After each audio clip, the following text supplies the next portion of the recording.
All right. Good morning, everybody. My name is Connor Clemens. I'm an estate planning attorney at Cunningham Legal, and I am joined by Jim Cunningham, the founder of Cunningham Legal. Hi, Jim. Hey, welcome. Hey, how you doing? And I'm really excited about the material we're going to go over here today. And Connor and I have been working on this, and it's just a lot of great information. We were hoping that there would have been some legislation when we originally scheduled this. We were hoping that Congress would have taken some action, and they haven't yet. But anyway, great content. So, Connor, I'll let you take it away. Yeah, that's exactly it. So today's presentation, a couple weeks ago, maybe 3 weeks ago, we thought for sure there would be some type of legislation passed that provided some extended stimulus to Americans, and that didn't happen. But we're still happy to kind of go deeper into the original CARES Act, and that's what we're going to do today. But before we go any farther, I do have to give you our disclaimer. Everything we talk about today, it's purely for educational purposes. It is not legal advice. Now, a little bit of background. Cunningham Legal, we have our 7 different attorneys. You can see Jim at the top. You can see me at the bottom. We have offices throughout both Southern California and Northern California, and we're doing Zoom appointments in light of COVID-19. And we try to reduce our contact with clients, so we prefer to do Zoom. We do signings, important things in our office, but most of our consultations can be done via Zoom. So jumping right into what we're going to talk about today is really where we stand with the CARES Act, because a lot of people are confused. A couple of weeks ago, I got a push notification on my phone saying that Congress had reached a deal and we would have legislation, but it didn't come to life. So back in March, Congress passed the original CARES Act, and we've done prior presentations on that. And you probably know what the highlights of the bill were. The real things, the 5 things that people talked about were the stimulus checks that were sent out, the increased unemployment benefits, including the $600 per week and the federal supplement to state unemployment. That one was really controversial to come to an end. We'll come back to that a little bit later. The Paycheck Protection Program, that one was popular as well. We saw subsidies for large companies and state funding for hospitals and other cities. And really, that money was designed to go until the end of July, and the end of July came and went. You probably remember a bunch of politicians saying we had to extend benefits. Republicans and Democrats, they agreed on certain things, but nothing really came to it. I mean, the big one that I remember hearing a lot of people talk about was unemployment. That $600 per week was apparently keeping a lot of people together. Now, Republicans and Democrats, they all agreed that there should be some further funding, some further stimulus. But you have to remember the House is controlled by Democrats led by Nancy Pelosi, and they just need a mere majority to advance any bill. And the Senate is held by Republicans, and that's led by Mitch McConnell. And due to the filibuster rules, they really need 60% to advance their bills. And of course, they have to go through the president as well. And these 3 sides, they couldn't come up to an agreement before the August recess they all go on. So as of now, unemployment benefits, they have run their course. Still, if you get laid off or if you know somebody who's been laid off, they can receive state unemployment benefits, but that $600 benefit stopped at the end of July. Now, 2 weekends ago, the White House stepped in. The president announced some type of supplement, $400 per week, for federal unemployment aid on top of that state unemployment aid. But many states have protested, saying they don't have the funds to offer this joint $400 per week. So now you have this issue where it looks like maybe the federal government will be able to give $300 per week to the unemployed.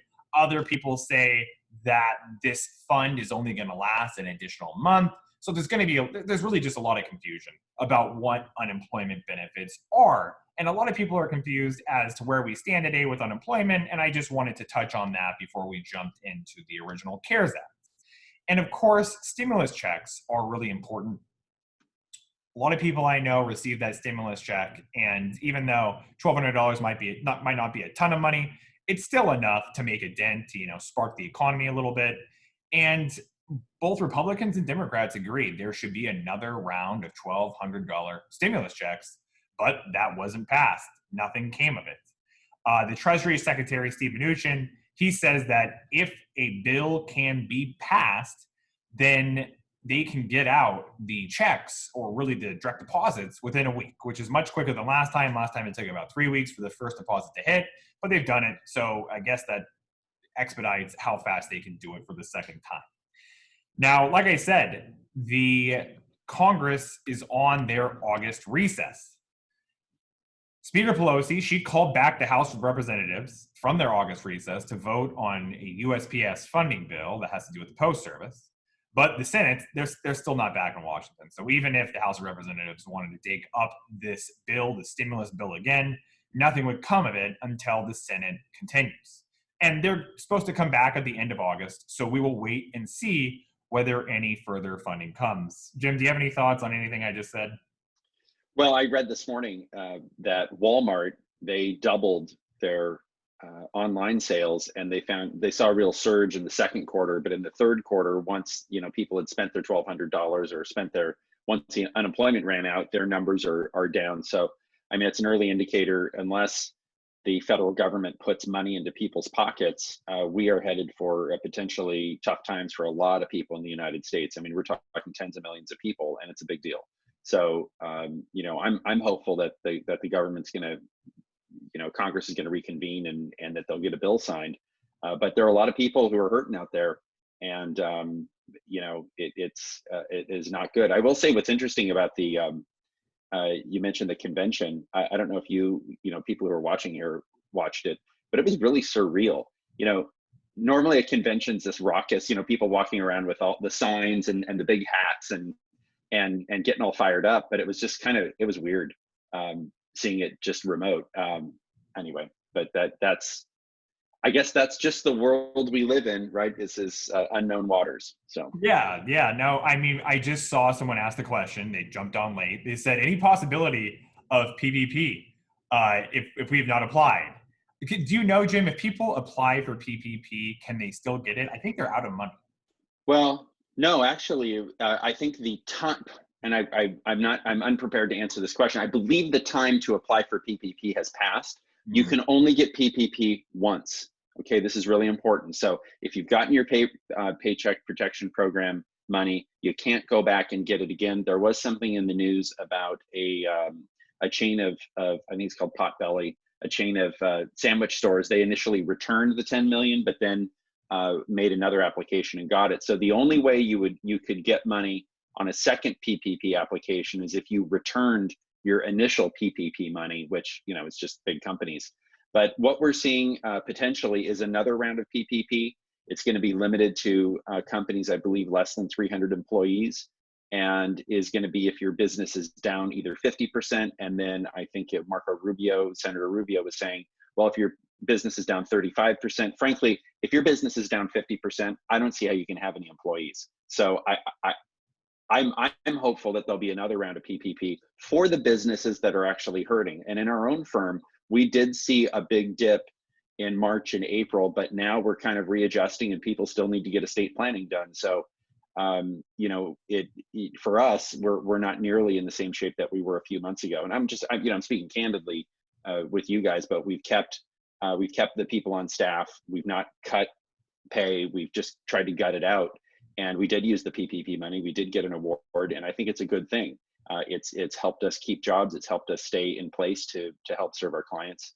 So, but I'm hopeful there'll be another round of PPP. But I think the next round of PPP is not just going to be a, hey, here you go if you're worried about something, but I think you actually will have to show some type of downturn in your business. So that's just something to be mindful of. Yeah, and we will discuss other ways that business owners can save or potentially, deal with these hard times. It's so interesting, like I said, how 3 weeks ago it was so important to pass this next round of stimulus, but now the American psyche has moved on to the post, service, news, and of course the conventions. The conventions are going to be here all week, and then the Republican convention is next week. So I can't imagine too much happening over the next couple of weeks, but perhaps after those news cycles are over, we will hear about a new stimulus package going through. But at this time, it seems like it's dead in the water. It can always come back. But if you Google CARES Act 2, or if you Google stimulus program, there really isn't a lot there. All right, so let's continue through and shift gears.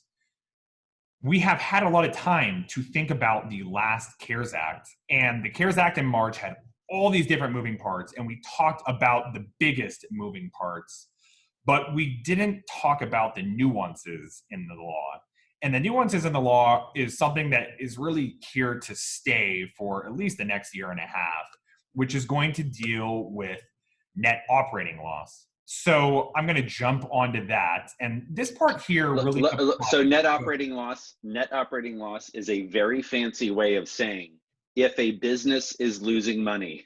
That's a very fancy way of saying if a business is losing money, but the technical term is net operating loss. But yeah, and I'm going to try to break it down because it's a little bit hard for some people to understand. As long as you pay attention, you'll definitely get it. But it really applies to businesses and it applies to business owners. So if you are a business owner out there, then this is something you should really focus on. So jumping right into it. So the benefit is focused on both large and small businesses. So under the Tax Cuts and Jobs Act, that's going to be the tax cuts that were passed in 2017, I believe. A business with net operating loss, they could carry forward their losses to future profitable years, and they would only be able to carry 80% at one time. So a great example would be if a company made $500,000, but it spent $1 million, they would have $500,000 in net operating loss for that year. And they could take that loss to future years, or 80% of it, and they could take it as a loss in a future year. So if they made the next year $1 million, and we'll pretend they had no expenses, they could take that $500,000 loss from the previous year and deduct it from their gross, or 80% of it, and for future years. So it made it so that if a company lost a ton of money in one year and then made money in the future years, it was taxed really over multiple years. It wasn't like they wanted to make sure that people weren't taxed huge just because they had one huge year, one great year. So under these rules, companies, they could fully or they could not fully offset losses incurred by something like COVID-19. There are companies this year that are truly struggling, and they could only deduct 80% in future years. Well, what good is that going to do if the business wouldn't be around in future years because of something like COVID-19? So they changed the rules. So now you could carry back these losses. So the new rule from the CARES Act allows businesses to go back up to 5 years and offset prior income as opposed to future income to receive a quick refund of past taxes, which businesses may have paid a higher rate, especially if they're a C Corp. As you probably know, before that Tax Cuts and Jobs Act, the C Corp income tax rate was 35%. Today, it's 21%. And so if you have a business, you can go back in time and you can take this loss for previous years. And the benefit of this can be pretty much shocking to the companies that have actually participated in it. Yeah, and let me say 2020, this, folks, is a huge deal. 2020 is going to be looked back in the future, 10 years from now, I guess if we're around, 10 years from now, 15 years from now, 2 years from now, we're going to look back and we're going to say 2020, the year 2020, wow, look at all the stuff that happened in 2020. One of the big things that is happening in 2020 is this unique, and this is truly a golden opportunity. So one of the things that our firm does is we do tax planning. What is tax planning? Well, people do tax planning so that they pay less tax, okay? 2020, especially if you're a business owner, if you're a real estate investor, whatever it is, you really need to take the next couple of months and focus very closely on your tax planning, because you can go back 5 years and forward 2 years. Is it 2 or I think that Trajika was 2. You right? can take your 2019, 2020 losses, which I'll go into over the last 5 years. So this is very, very, very important. And you're going to hear a lot about this from your accountant, your CPA. Now, there are ways that you can incur a loss through deductions in 2020, but actually have a positive cash flow, right? So if anyone on here is a business owner and wants to save money, you absolutely need to have a conversation with us, because I think this year, 2020, is this absolute like golden opportunity to recapture some of the taxes you paid in years prior, and have essentially a loss in 2020 that you can carry forward as well. So you can kind of put the two together and pay a lot less tax. All right, so diving deeper into this and how it works, what he's saying with 2019 versus 2020. So a net operating loss, just like how Jim said, is the net loss for the year. So if a company makes 2.3 million in revenue and has 4 million in expenses, there's a net operating loss of 1.7 million. And we might see a lot of this in 2020 due to COVID, or at least something close to it. So if you've had a loss in 2019, or if you have it in 2020, you can offset it against any of your income from 2015 to 2019.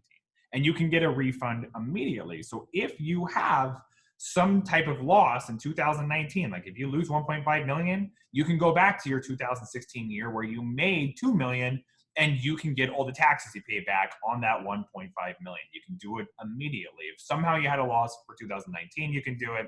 But you can also do it for 2020. You know, originally you could do it for 2018, but that timeline expired on June 30th. And like I said, this is really important for C corporations, because C corporations, they pay different tax rates than humans do, a lot more unfriendly tax rates. And before 2018, they were paying really unfriendly tax rates, 35%. So you can go back to 2015, 2016, when you were paying 35%, and you can get that whole tax amount paid back if you had a net operating loss. So if a company has a loss of 1.5 million during 2020 shutdown, they can go back to 2015, 16, 17, whatever, and they can recoup their taxes. So if you're a business owner, you have to look into this. If you have operated at a loss, you need to look at this just to make sure you don't pay too much taxes. Now, of course, cost segregation. Jim loves to talk about cost segregation. This year is a particularly good year to depreciate your assets at an accelerated rate. So if you own a business, you take a loss on certain things that you own, like a building or office machine, stuff like that, things that lose value over time. You can depreciate these things at a much quicker rate so that you end up with a loss, so that you can apply that loss to those previous years, like 2015, 2016. And that will allow you to get a bigger refund. So like I said, go ahead, Jim. Yeah, let me give you an example. So let's say you own a commercial building, and the land is worth $1 million and the building is worth $1 million. So the total value is $2 million. Normally, the structure, that $1 million structure, is depreciated over a 40-year period. And that 40-year period is, so you take 1/40th of $1 million and you deduct that from your income in a given year. Cost segregation is a different way, and this is totally legitimate under the Internal Revenue Code. It's a different way of depreciating the property. So you opt out of that mandatory 40 years. And what you can do is you can say, the parking lot has a 7-year life. The plumbing has a 12-year life. The roof has a 6-year life. The paint has a 9-year life. And what you do is you hire engineers. Well, you don't, your advisors help, and they hire the engineer and they do a cost segregation study. And what you're able to do is you're able to accelerate your depreciation. Now, why 2020, why this is more important in 2020 is you can go back all those years. So if you have a loss, more of a loss, you can go back and get a refund of taxes paid all the way back to 2015. So this is a really big deal, folks, especially if you own rental properties, commercial, industrial, and some residential. If you own those, you should really be taking a look at this. And I will tell you guys, do not wait on this. We are going to be very, very busy in the fourth quarter. To do a cost segregation study, you have to hire an expert. I mentioned an engineer. Those guys are going to be busy, right? They'll be busy through the rest of the year. The valuation people are going to be busy. So you don't want to wait on this stuff. You want to start looking at this as soon as possible, because the labor that's out there that's available to get the work done by the deadline, you have to get in line basically to be able to purchase these services to do this tax planning. So very, very important slide here, Connor. Good job. Thank you. All right. So basically, what do? You have to act because these deadlines, they expire. When the CARES Act launched, you could do this for your 2018 taxes as well. By the time people were really figuring out how to take advantage of this, though, June 30th hit. That's when they said no more for 2018. So for 2019 losses, you can only take them and apply them by December 31st, 2020. It is August right now. December 31st will be here before you know it. So it is important that you start looking into this if you own a business, or if you know somebody that owns a business, if you have a child that owns a business, or a friend. Now, 2020, we don't know what our loss is truly in 2020, right? Till the end of 2020. To offset the 2020 losses, you have to file by December 31st, 2021. So this whole year and a half period, there's really this ripe opportunity to get some type of refund, and it's important that you look into it. So make an appointment with Jim or myself, and we will take it from there. Don't pay more taxes than everybody else does. I mean, really, your competitors might be taking advantage of this, and it's important that you keep it an even playing field. And if you took a loss last year, or you take a loss in 2020, apply those losses to those previous years. Yeah, especially for certain industries. You know, you look at hospitality, you look at travel, you look at restaurants. Those industries really are shut down, and we've all seen the headlines where, you know, I think there was a cruise line company where their revenue was down 96% in the second quarter. I mean, just these just incredible, unbelievable drops in revenue. A lot of companies are going to have a loss this year. And like I said, this is an opportunity. There are strategies that you can do to essentially manufacture a loss, kind of like we were talking about depreciation. But there are strategies where you can essentially manufacture a loss. I mean, it's legitimate. It's above board. We're using all of the tax rules and putting them together, where you can take advantage of the current rules and get a refund and also pay less taxes going forward. So very, very, very important.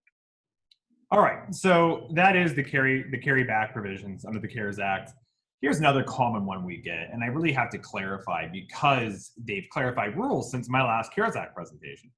So a lot of clients come to me asking about their RMD. So a quick refresher for all of you who are not aware, and this is for everybody, not just business owners. When the CARES Act passed, they suspended the RMDs for the year 2020. So you don't have to take an RMD, but the CARES Act didn't pass until March. So there were folks out there who either took an RMD before the CARES Act was passed, or they just didn't know. They didn't have to take any RMDs, and they took it anyway. So people come to me and they ask, can I put it back? And prior to recently, the answer was yes, but you had to follow these strict guidelines, like a 60-day window, all of that stuff. Well, now they have changed the rules. So many people ask this question that they've said that you can return any RMD you have taken in the year 2020 as long as you do so by August 31st, 2020. So about 2 weeks from now. So if you have taken an RMD this year and you want to put it back, it's important that you get on it.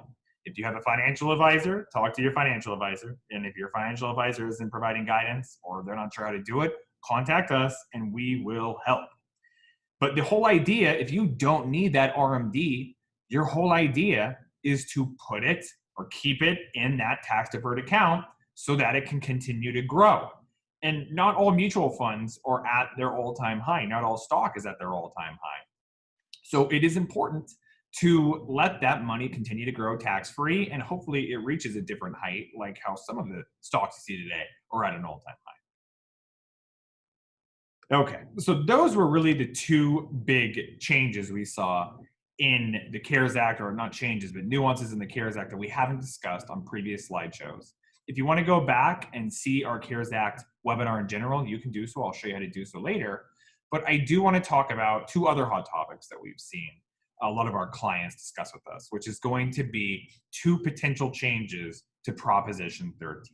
So that's going to be under Proposition 15 and Proposition 19.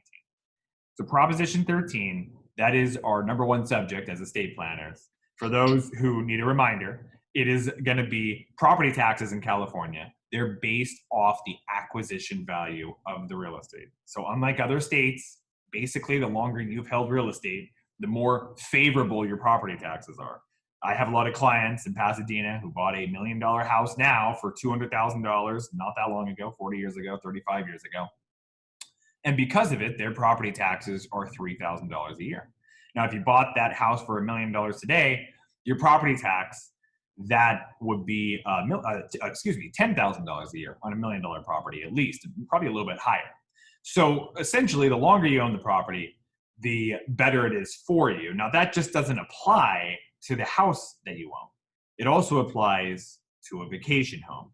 It applies to a house that you rent out to another person, or an apartment complex that you rent out to another person. It applies to commercial property. It applies to commercial property for, your mom and pop that owns a restaurant. It applies to commercial property for a company like, Disney. That's our go-to, that's everyone's go-to, or potentially Apple, or it applies to sports stadiums or golf courses. And this is all somewhat controversial because the people who own property, people who own commercial property, they tend to be the higher earners in general, or at least the people with the most wealth. And of course, California, believe it or not, they don't think they make enough money. They don't believe they raise enough revenue. And so the state is always looking for ways to raise more revenue. And so that's where Proposition 15 and Proposition 19 come in. And these are both going to be things that you can vote on come November. And I'll go into both. Proposition 15 is the bigger one. I personally think it has a more likely chance to pass than Proposition 19, but we'll discuss both. So what is Proposition 15? It has to deal with commercial property. So commercial property is going to be like if you own a warehouse or a strip mall or a business park, industrial property, not residential property, and not agriculture. Now, under Proposition 15, if it passes, every 3 years, essentially, commercial property would be reassessed. That does not count for residential property. So if you own residential property and you rent it out to another person or people, you're not under this new split roll system. But if you own commercial property, it would apply to you. So immediately, I believe in 2023, they would assess your property at fair market value. And I have clients who've held commercial property for 30 years, who might have inherited it and have their parents base your value, who will be reassessed and their property tax will go up quite a bit.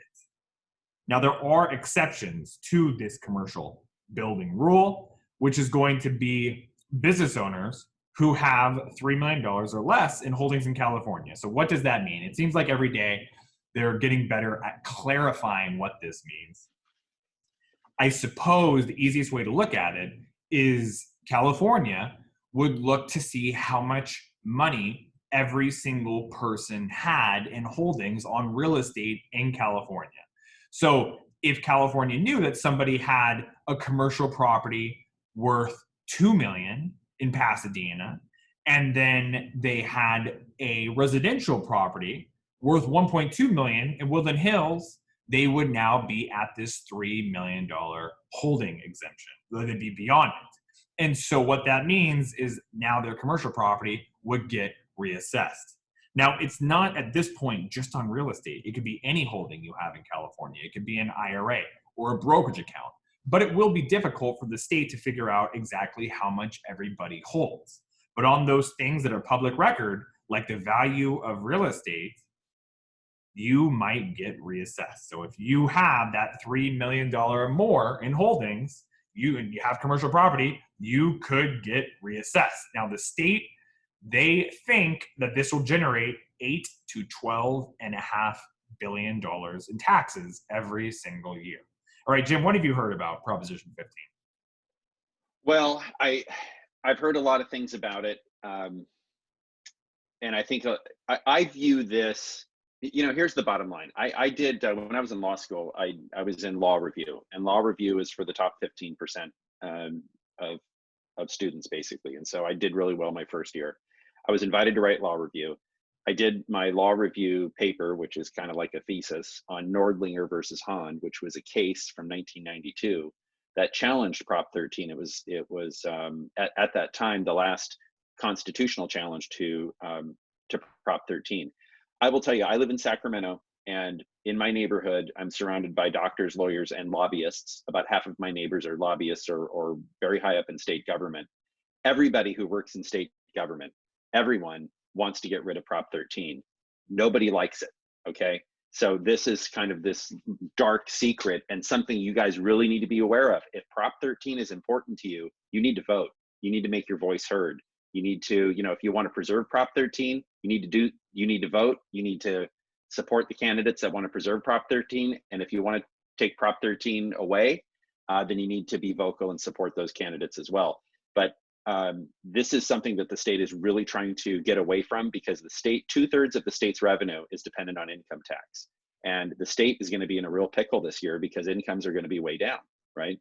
And the state needs to figure out another way to raise revenue other than income tax. And I think the other proposition you're going to talk about is that the income tax increase, or is that the inter-county or intra-county move? Yeah, we'll talk about both. All right. So there's, as you guys also know, there's a proposal, and I don't think this is going to go very far, to raise the income tax rate to over 16% in California. It would make it almost 60%. I mean, I think that's more than France, and France has healthcare. So when you look at high tax jurisdictions, and they're also talking about imposing a wealth tax, which on assets over 50 million. But my point is, people are talking about this. So if you value Prop 13, you need to make your voice heard. And if you want to take it down, make your voice heard. And I will tell you, in our firm, we have to be apolitical. We represent a lot of different slices of segments of society. We have Republicans and Democrats and independents as clients and as employees, right? So we're just giving you the unbiased sort of the truth of what's going on.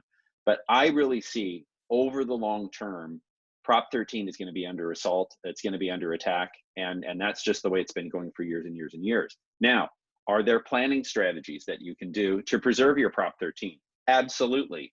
One really big one that we're not mentioning here is your home. So your home, when you die, your home can go to your kids. And if they fill out the right paperwork, right? And a lot of people don't know to do this, but if they fill out the right paperwork, they can inherit your low Prop 13 taxes. And the person who invented this or came up with this idea was Dianne Feinstein. So when she was active in state politics, of course she's a senator, but when she was active in state politics, her home on, if you guys are familiar with San Francisco, on the Lyons Street steps, which is in Pacific Heights, her residence is probably worth $50 million now. It's taxed at a ridiculously low rate, but her kids will inherit that low Prop 13 tax benefit. But I really see Prop 13 as being under threat. I can see this passing. By the way, if you do own commercial property, all right, and you think you might be reassessed, there are two types of leases that you can sign with tenants. One is called a gross lease, and the other one is called the net lease, right? A gross lease is pay me $1,000 and you can occupy this commercial space. So pay me $1,000. I'll take it, you pay your own utilities, but I'll go ahead and I'll take care of the maintenance. I'll take care of the property taxes. I'll handle all that. A net lease, and there are different variants. A net lease is where you rent the property for $1,000, but you pass through your tax bill to the tenant. So on that 1,000 square foot, they're paying $1,000 a month. And if your property taxes are $500 a year, the tenant is responsible for paying that. So if the property taxes go up, as a landlord, you don't really care because the tenant is paying for that. But bear in mind, the tenant has to pay it, right? And so if they say, gee, your taxes are going up tenfold or fivefold or doubling, that may preclude them from staying as a tenant, and they may leave, or they may negotiate or try to negotiate a lower rent. So this does trickle down to the mom and pop businesses, the small businesses, those businesses who do have pass-through leases where the taxes are paid by the tenant. So very, very important to pay attention to this. Yeah, and like we said, we don't really endorse this either way or the other. We just like to discuss the facts to it. And there's a lot of money behind this proposition. If you look to see who supports it, it's supported by the California Democratic Party. It already passed the state assembly. It's endorsed by politicians outside the state. And the people who are against it are the Prop 13 folks. And their main argument, it seems like, well, I guess they have two arguments. One, they say, hey, this is like the slippery slope. If you start reassessing commercial property, who's next? Because at one point, everyone was okay with Proposition 13. We're going to need more money down the road. Who are you going to go after then? And then you'll see also the same opinion that came out of the Orange County Registrar recently, which is this is such a bad time to be asking anybody to pay more taxes, especially businesses who are hurting under COVID. Now, I do want to share the polling just because I have a lot of clients who ask me after I have this discussion, what are the chances that it passes? And I'm just going to share my screen here that shows that it's really tight right now. You can see here our April 1st poll. It was 53% in support, 47% opposed, with 1% undecided. I mean, before that, you get these ones where you have 8% undivided. And this was all done over a 2-year period. You can see how much money has been put into this proposition that they're actually doing polls on it. It's not often that you get a proposition that has 10 polls over the past couple of years with multiple different pollsters. So like I said, this one's going to affect everybody because just like Jim said, even if you don't own commercial property, this might eventually raise prices of goods at certain places. But at the same time, where does this money go? This money goes to the schools.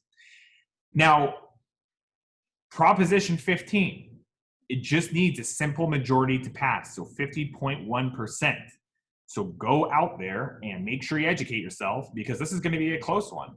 And come November, that will be a big change to voters or to the system if it passes. All right, so that is Proposition 15. Now I'm finally going to discuss Proposition 19. And I have to give you background on Proposition 19. So already Proposition 60 and 90 exists. So what that means, let's go back to a good example. You have, your people who just retired. They bought a house in Pasadena, which is in LA County, back in the day, back in 1980, for $200,000. And today it's worth $1 million. Well, $1 million house in Pasadena isn't as nice as you might expect. Maybe, they're retired. They don't need to live in Pasadena. Maybe they want to go downsize. And to downsize, not only will they downsize as far as price goes, but they can get maybe a more modern house. Maybe they can get a smaller house that's closer to the beach, and they can go move to San Diego or Orange County, or maybe they move up north to Ventura County or somewhere else. You can see this list of participating counties here. Now, what they're allowed to do if they move to one of these other counties is they can take their low property taxes with them. Now, I know there are probably people on here who live in Sacramento County, like I think that's where Jim lives, or Folsom County, right? Folsom County? Well, yeah. It's all Sacramento County. Folsom is part of Sacramento County. Okay. Yeah. I know there are other counties there. That's good. But I know they're not on this list. Right. And so this rule doesn't apply to folks in that area. It's just really the LA counties, Southern California counties, and you got part of the Bay Area counties as well. They can all move between counties once you're age 55, and as long as you downsize, you can take that low property tax that you might have with you. And it's a really popular tool. I have people call me all the time trying to make sure that we can help facilitate. Yeah. So here, just one thing on this, just to give you context. Let's say you're a couple living in Pasadena, and they say, our grandkids are down in San Diego, or our daughter moved there, and she's married, and they've got kids, and so we're going to move down to San Diego County. And we're going to get this beautiful home for $1 million that's big enough to have, the grandkids come over and swim. And, we've always wanted to move to San Diego County. So you're able to sell your property in LA County and go to San Diego County. And even though you sell your property for $1 million, and don't forget capital gains taxes. This is totally separate issue. You sell your house for $1 million and you transfer your Prop 13 tax base if you buy a property of equal or less value. So if you sell your house for $1 million and you buy a house for $1 million in San Diego, your taxes, and if your taxes are $2,000 a year, when you move to San Diego, they're going to stay $2,000 a year. They're not going to go up to $10,000 a year. So this is an $8,000 a year tax savings, which really is a tangible, measurable benefit. And it's, what's the total benefit? Maybe it's a couple $100,000. So that's that amount of tax that you'll be paying less over your lifetime. So it really is a tangible benefit. You can only do it once, and you have to be 55, or if you're married, one spouse has to be at least 55. So there are some constraints on it. But right now, you can go only to these counties. Within the county, you can sell in LA County, you could sell in Pasadena and move to Westlake Village, I suppose, or Malibu, that's in LA County, and do your tax base. You can do that in any county. Okay. So in any county, inside of the county, if you move from one place to another and stay in the county, you can take your Prop 13 taxes, but you can only do it once in your lifetime. Right? It's very important. So what you can't do though is you can't sell your $1 million house in Pasadena and move into a $2 million house or a $1.2 million house in San Diego or in Malibu or wherever, because you will get reassessed. They only want you to buy that property for equal or lesser value. And a lot of people do take advantage of this because a lot of people, they have their parents' base year value. And so in 2018, there was a proposed proposition to change this. And what the proposal was is you could take your base year value to a new house, even if the new house was worth more. As long as you were 55 or older, you could sell your $1 million house in Pasadena, go buy a $4 million house in Malibu, and pay really low property tax. And that failed 40 to 60. It was sponsored mostly by real estate people, real estate agents, because it really encourages people to move. I know a lot of people who won't move because they don't want to have to deal with reassessment. And it failed 40 to 60 in 2018. And what, of course, was the biggest argument against it? It really wasn't budget neutral. It was going to reduce money for the schools, money from this taxation scheme, because you'd see people just moving all over the state and taking their low base year value with them. Now, there is a comeback in 2020 called Proposition 19. This will also be on the ballot. So what is the effect of Proposition 19? It does the same thing as the 2018 attempt, but it tries to recoup some of the lost property tax by really eliminating, or maybe not eliminating, but highly limiting parent-to-child transfers. So just like Jim said, in our estate planning world, a lot of our clients, they pass on their Prop 13 base year values to their kids. A ton of our clients do that. The kids rent out the property, they use it as a vacation home, or they live in it themselves, and they use that low base year value to their advantage. Well, under this Proposition 19, which, just to recap, that allows people 55 and older to take their base year value with them anywhere, it would eliminate the parent-to-child transfer unless the child lives in the property. So they would have to live there in order to keep their parents' base year value. And that doesn't go so well because most people have multiple kids, right? So only one of the kids could end up benefiting. There'd be no more two kids renting out the property and paying their parents low property tax. They can't use it as a vacation home. They have to live there. So it already eliminates a lot of people. It really just tries to preserve, I guess, some of the people who rely on it the most, the people that just don't want to leave their parents' house. But there's still a limitation on it, which is if the property is worth over $1 million, that portion over $1 million, even if the child lives there, they get reassessed on any portion over $1 million. And in California, a lot of different places, at least between the Bay Area and LA, a lot of houses are worth more than $1 million. And due to inflation, they're only going to go up in value, and maybe the demand for California real estate coupled with it. So my point is that $1 million limit isn't as high as it might sound. So it's essentially this whole proposition, it's sort of there, rob Peter, pay Paul. They're trying to take away that parent-to-child exclusion in exchange for allowing the 55-year-old plus group to move to different areas and not be reassessed. So once again, this whole proposition, it is sponsored by real estate industry because it encourages people to move. And of course, they want to make money. And this encourages people to move around if they can do so, to sell property and go upgrade if they can take their low property tax value with them. Now, I showed you the polling for Proposition 15. There isn't as much polling on this because I think it's thought that it's not going to pass. I mean, look at the one from 2018. It was 40-60. That's a pretty dramatic difference, even in California. So I don't think this one's going to pass. But who knows? It's 2020. Anything can happen. So if you are relying on passing your Proposition 13 base to your kids, or maybe you want to get it from your parents, make sure you vote on this. And at the same time, perhaps you do want to move to another city. Maybe you want to be closer to your kids and you want to take your base year value with you. Make sure you go out and vote. Because I'll tell you what, it feels irresponsible to pick up a ballot 2 days before election day and try to figure out what the ballot's telling you on that little, 2-sentence summary and casting your vote. Try to do your research on this, because this can have enormous effects on the future of California. Yeah, I got to tell you something. The whole reason, Connor, as you're explaining this, this is so complicated. This is so complex, and for the legislature to punt and kind of put this out on a proposition is, frankly, it's a little annoying, because this is really complex, and this thing should have hearings. This should be going through the legislative process. I think we can all agree that a lot of things in California are broken, right? A lot of things need work. I'm not convinced that the proposition process is the best method to do this. The propositions, by the way, were invented to give power to, it was a populist movement at the end of the 19th century, to give voters the ability to circumvent the legislature. And the reason is the railroads owned the legislature. And this is a just historical fact. The railroads were so powerful in the 1800s. They're kind of like the Facebooks and the Googles of the day. If you wanted to move around, it was a railroad that you got around. There was no other way to get around. And so the proposition was giving the power to the people. But I look at this is so complicated.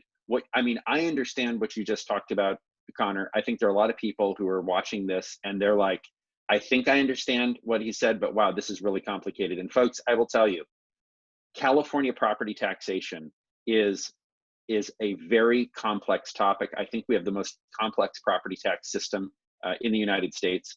And I think this rivals like partnership taxation in terms of its complexity and its nuances. And this is another reason, even if you have what you might think of as a modest estate, right? Maybe you own a home in West LA and you go, look, I've got $200,000 in the bank and I own this home in West LA. Yeah, it's worth $3 million, but I paid 50 for it a long time ago. And if my property were reassessed, I'd have to sell it because I couldn't afford to pay the taxes. And that's why Prop 13 passed to begin with. But if you're that kind of person, you have a very complex estate that requires a specialist.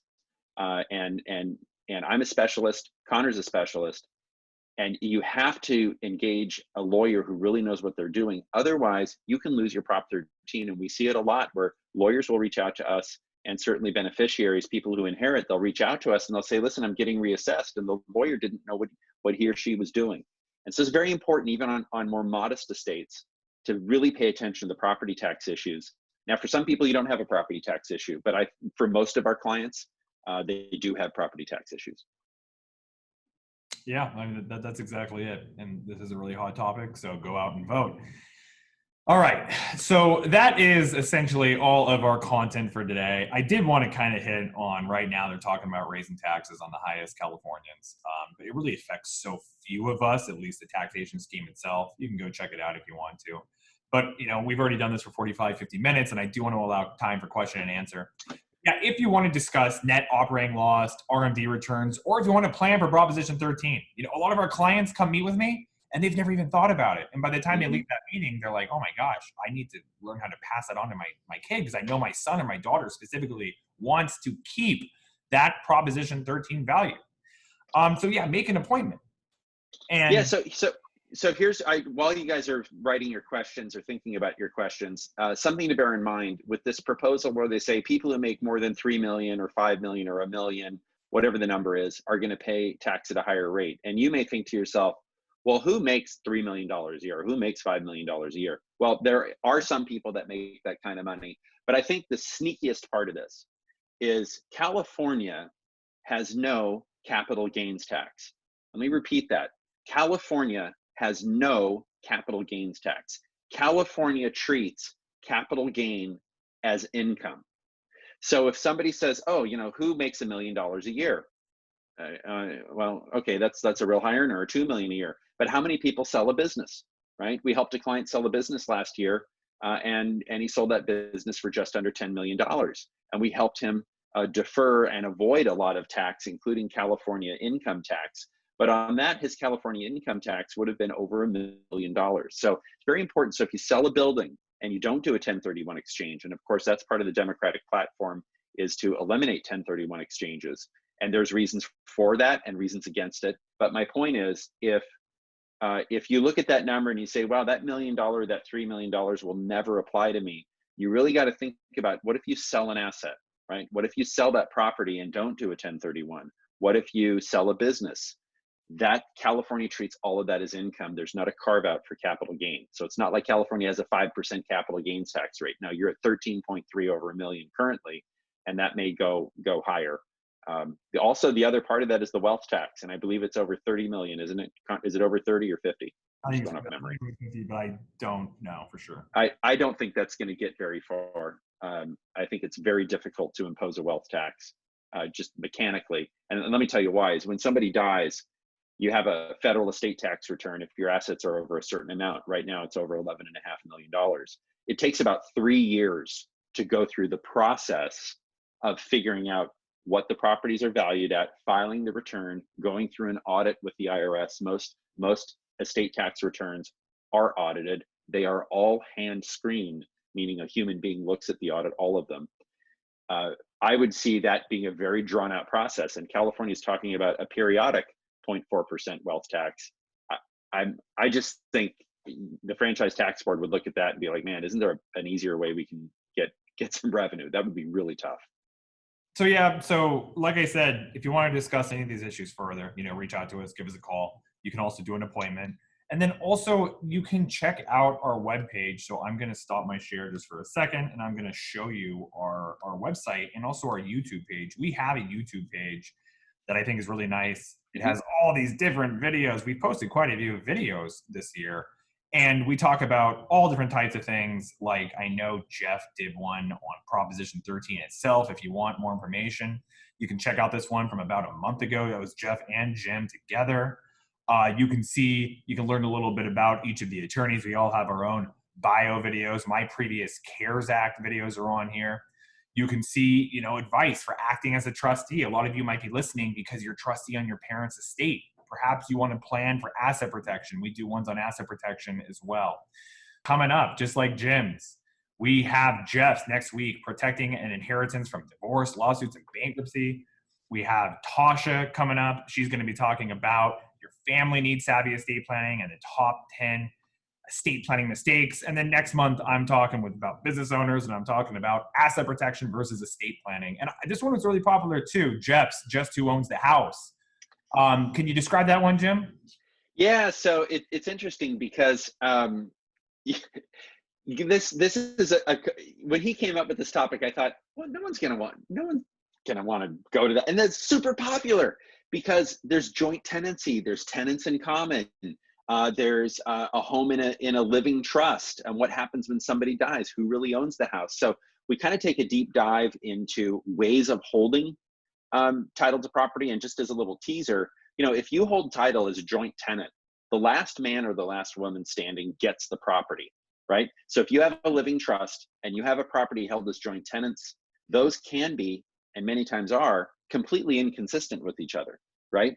So otherwise, I will take questions and answers at this time. We'll wait for just a second to see if anybody gives a question. Otherwise, we hope you guys have a great week. Okay, so here we go. Here's a question.